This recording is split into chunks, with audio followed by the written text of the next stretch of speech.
on the Wagtail Wednesday. Today I want to talk about cable ties.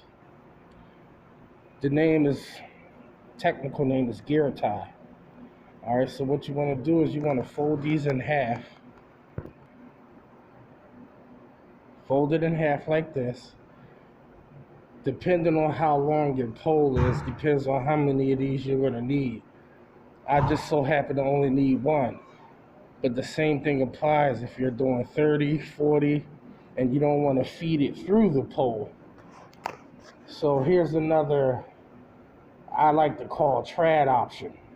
For those who are going to use this setup on their route work, you might want to have one of these because these are handy. Alright, so then you want to wrap this around here. I got one hand, so bear with me. Alright, you see what I did? This is a real simple knot.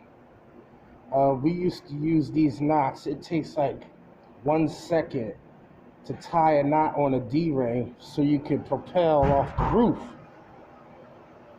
So what happens is the other line you would tie off to something, right?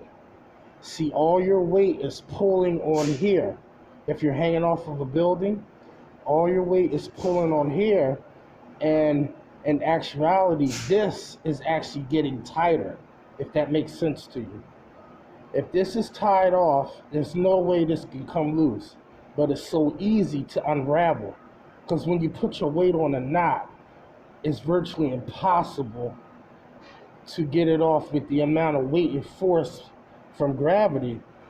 You have to have a knot where you can easily undo, and this takes a second. And the more weight that's on here, the tighter this knot gets. But it's easy to unravel.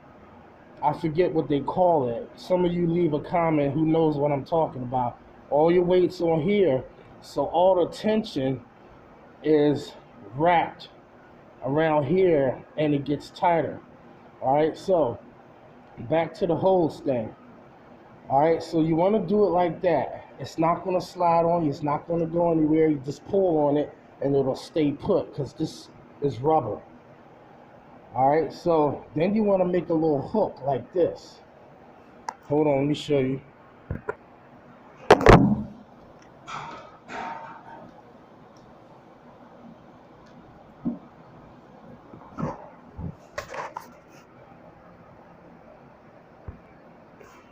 But you get the general idea. This is Wagtail Wednesday, and I'll see you in the next one.